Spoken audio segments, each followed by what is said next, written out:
All right, I'm going to show you guys how I marked and cut the corners on this range hood. I've got two different jigs to show you. This first one, I've just taken a long piece of wood and cut an angle on the end so that a pencil can be glued to it, and the tip of the pencil meets the same plane that is at the base of this piece of wood.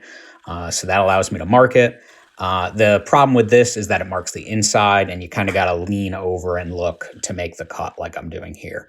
So another option is this jig here, which puts the pencil on the outside. And again, it's right at that same plane that's at the base of this piece of wood. You can see here I'm able to mark it and then cut it. Either way, I cut it with my jigsaw with a coping foot on it. That just seemed to work the best since it doesn't have a flat platform to cut on. Now, this cut doesn't have to be absolutely perfect. You just want to make sure that anything here is below the plane that's created by these ribs here. And the reason it doesn't really matter is because this is going to get multiple layers of plywood, so this will ultimately be covered.